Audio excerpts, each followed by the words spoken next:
నేను ఒక్కటి మీకు చెప్తున్నాను, నేను నిన్న అటెండ్ అయినా ఎన్ని సమావేశాలు గాంధీ సమస్యలు నేను నిన్న అటెండ్ అయినప్పుడు మా కళ్ళ ముందు జరిగింది.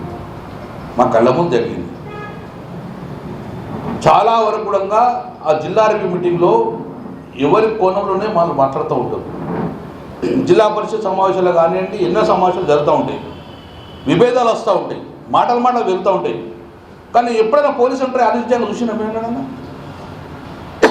ఒక అమాత్యుడు ఒక ముగ్గురు మంత్రులు ఉన్నప్పుడు ఒక ఎమ్మెల్యేను సహచర ఎమ్మెల్యే మీరు ఎమ్మెల్యేనే, గవర్నమెంట్ మంత్రులైన మేము ఎమ్మెల్యేమే, కానీ స్టేజ్ నడవంగా మీ మీద గౌరవంతో ఒక ఎమ్మెల్యే కూర్చుంటే గొరగొర గుంజుకపోవడం అనేది సమర్థ్యం. మీరు కంట్రోల్ చేయకపోతురా? మీరు ఇద్దరు కూర్చోబెట్టి కంట్రోల్ చేయకపోతురా మీరు ఎమ్మెల్యేలను? మీ చేత పని కాకపోవునా? ఎందుకోసం గొరవ గుంజుతా మీరు చూసుకున్నారు మీరు?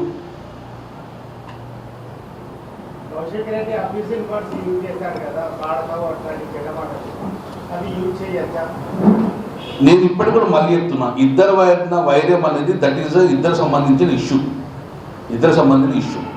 ఏ పార్టీకి సంబంధించిన ఇష్యూ కాదు. ప్రభుత్వం వాళ్ళు ఆయన వచ్చి ముగ్గురు మంత్రులు తిట్టలేదు, అది కాదు తిట్టలేదు. ఆ ఇద్దరు మంది ఇష్యూను మీరు కంట్రోల్ చేయొచ్చు. 2 నిమిషాలు కూర్చో ప్రయత్నం చేయండి కూడా. అప్పటిగా పోలీసులు గురుగుర ఉంచుకోవద్దు కదా. వాదోపవాదాలు వేడన్నీ జరుగుతూ ఉంటాయి. చాలా కంట్రోల్ చేసినాం, చాలా సందర్భాలు కంట్రోల్ చేసినాం. మీరు కంట్రోల్ చేస్తున్నాం, మేము మంత్రులను చాలా కంట్రోల్ చేసినాం. మీరు మంత్రులు కంట్రోల్ చేస్తుండే కదా, కూసమనొస్తుండే కదా. పోలీసులు ఎందుకు ఎంటర్ కానిచ్చారు? మీ కళ్ళ ముందు పోలీసు గొరగొర గుంజుకోవద్దు సమర్థనీయం మీకు అంటున్నా. నేను అడిగేది అది. వాళ్ళిద్దరి మధ్యన ఏం జరిగిందనేది ఆవేశంతో ఎందుకు వచ్చింది క్లారిటీ వస్తుంది. ఆయన ఏమనుకున్నాడు, ఈయన ఏమనుకున్నాడో మొత్తం వ్యక్తిగతంగా ఇద్దరి మధ్యన ఇష్యూ అయింది. కానీ ఒక ఎమ్మెల్యేను పట్టుకొని గొడవలు ఉంచుకోబోతుంటే మీరు ముగ్గురు కామున్నారుగా, అదే మేము అనేది మేము రిక్వెస్ట్ చేసేది, మేము బాధపడేది. ఎందుకు కంట్రోల్ చేయకపోతే ఎందుకు విఫలమైన అంటున్నా నేను. పోలీసులు స్టేజ్ నుంచి గొడవలు దాకా వచ్చే స్టేజ్ని ఎందుకు తీసుకొచ్చింది మీరు అంటున్నా నేను. మీరు విత్తనే కదా వచ్చింది ఎమ్మెల్యేలు.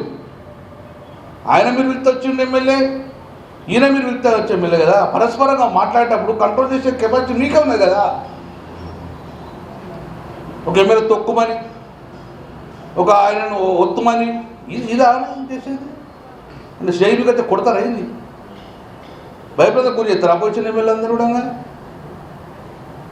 కాబట్టి ఆ పెట్టే కేసులు అన్నీ కూడా మీ ప్రోత్సాహం ఉంటే పెట్టండి.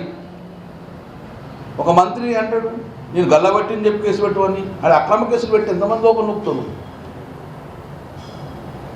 ఆవేశాలు అనేది ఏ సమావేశం జరుగుతూ ఉంటాయి, ఇది వాస్తవం.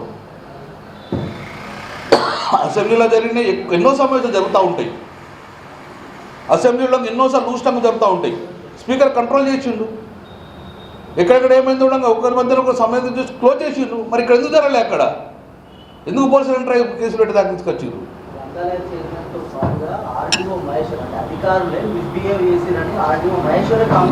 గంట లోపల పెట్టాలంటే రాత్రి పెట్టారు ఎవరు కేసులు. వృత్తాలంతా అదేగా కేసులు పెట్టుకో. ఒక సిఐని నేను పట్టకుని గల్లబట్టి గుంజిందని చెప్పి పెట్టి అంటున్నాడ. అక్రమ కేసులు పెట్టి లోపల నూపుతారేంది? ఇదేనా పద్ధతి? అయిపోయింది. ఆ చర్యలు ఏమున్నదో ఇమ్మీడియట్గా ఎంక్వైరీ చేసుకోవాలి. ఆ ఒక ఉత్తమ్ కుమార్ రెడ్డి గారు ఇద్దరు నిలవాలి, క్లోజ్ చేసే ప్రయత్నం చేయాలి ముగ్గురు మంత్రులు. ఆ ప్రయత్నం తీసే అడుగులు వేయలేదు. వ్యక్తిగతంగా కక్ష ఉన్నా అని చెప్పి కౌశిక్ రెడ్డి మీద కేసులు పెట్టి బలాయిస్తుంది. ఇదేం పద్ధతి?